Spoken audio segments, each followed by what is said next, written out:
सास और बहू का आंतरिक संघर्ष, एक अनकहा संघर्ष। कहानी का सार। सास और बहू के बीच एक अनकहा संघर्ष चलता है जो समय के साथ और भी गहरा होता जाता है।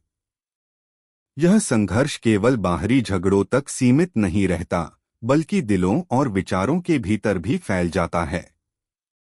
दोनों के मन में गहरे उलझने हैं जो पारिवारिक जीवन की जटिलताओं को उजागर करती हैं।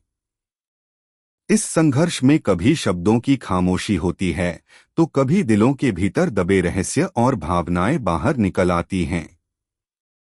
अगर आप अपनी मां से प्यार करते हो और उनको हमेशा खुश देखना चाहते हो तो चैनल को सब्सक्राइब करो, लाइक करो, हर हर महादेव कमेंट करो। बहुत ही जल्द आपको खुशखबरी मिलेगी। प्लीज वीडियो को लास्ट तक जरूर देखें। अब आगे सुने प्रारंभ। सर्दियों की एक शांत सुबह थी।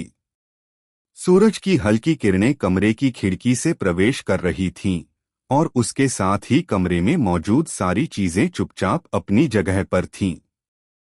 रजनी देवी, जो परिवार की सबसे बुजुर्ग सदस्य थीं, अपने कमरे में चुपचाप बैठी थीं।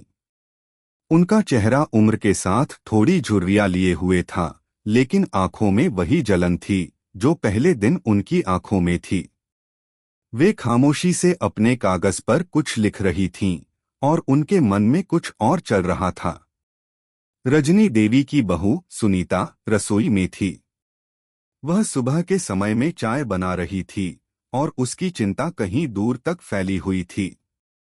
सुनीता के मन में एक उथल-पुथल चल रही थी, क्योंकि पिछले कुछ समय से वह महसूस कर रही थी कि सास और वह दोनों एक दूसरे से दूर होते जा रहे हैं।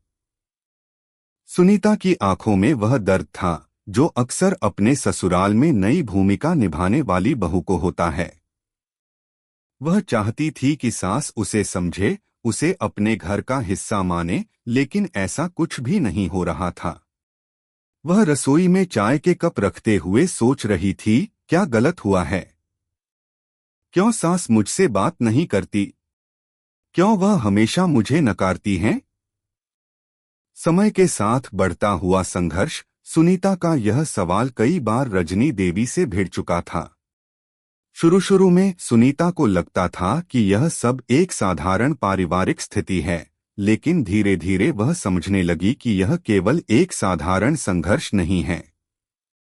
यह कुछ और था, कुछ बहुत गहरा। रजनी देवी का व्यवहार हर दिन कठोर होता जा रहा था। वह हमेशा उसे कुछ न कुछ कमी निकालकर टोकती थीं और अक्सर चुप रहती थीं। सुनीता ने कई बार कोशिश की, सास से बातचीत की, परंतु हर बार वह एक दीवार जैसी चुप्पी में घिर जाती थीं। एक दिन सुनीता ने हिम्मत जुटाकर सास से पूछा, माँ, क्या हुआ है? आप हमेशा मुझसे चुप क्यों रहती हैं? क्या मैं कुछ गलत कर रही हूँ? रजनी देवी ने उसकी ओर देखा, लेकिन कुछ नहीं कहा। उन्होंने चाय का कप उठाया और चुपचाप पीने लगीं। सुनीता का दिल भारी हो गया, लेकिन वह फिर भी हार मानने वाली नहीं थी। सास का दृष्टिकोण, रजनी देवी का दृष्टिकोण अलग था। वह अपने बेटे और बहू के रिश्ते को हमेशा एक संकोच के साथ देखती थीं। वह जानती थीं कि अब उनके घर का वातावरण बदल चुका है और बहू की नई उपस्थिति ने उनके रिश्ते को चुनौती दी थी। रजनी देवी को यह एहसास था कि अब उन्हें खुद को बदलने की जरूरत थी, लेकिन उनके भीतर एक अजीब सी घबराहट थी। वह यह नहीं समझ पाती थीं कि बहू को कैसे अपनाएं। क्या वह यह स्वीकार कर सकती थीं कि अब उनके बेटे का ध्यान अपनी पत्नी पर ज्यादा था? यह सवाल उन्हें भीतर ही भीतर परेशान करता था। किसी गलतफहमी का जन्म। रजनी देवी ने एक दिन सुनीता से कहा, तुम्हें क्या लगता है, तुमने मेरे बेटे को बदल दिया है? तुम दोनों के बीच जो प्यार है वह सिर्फ तुम्हारा है। मुझे तो केवल यह आकर देखना है कि तुम दोनों एक दूसरे के साथ खुश रहो। सुनीता को यह बात सुनकर गहरी चोट लगी। उसे यह महसूस हुआ कि सास ने कभी भी उसे अपने घर का हिस्सा नहीं माना। रजनी देवी के शब्दों में एक हद तक सच्चाई थी, लेकिन सुनीता के मन में यह एक गहरी चोट बन गई। उसे लगता था कि सास को उसकी उपस्थिति से कोई फर्क नहीं पड़ता और वह केवल अपने बेटे के प्रति ही चिंतित हैं। अंतिम समझौता समय बीतता गया और दोनों के रिश्ते में खामोशी बढ़ती रही। एक दिन सुनीता ने अपने दिल की बात कहने का निर्णय लिया। वह रजनी देवी के पास गई और बहुत धीमे स्वर में बोली, माँ, मैं समझती हूँ कि आपको यह सब कठिनाई होती होगी, लेकिन क्या हम दोनों एक दूसरे को समझने की कोशिश नहीं कर सकते?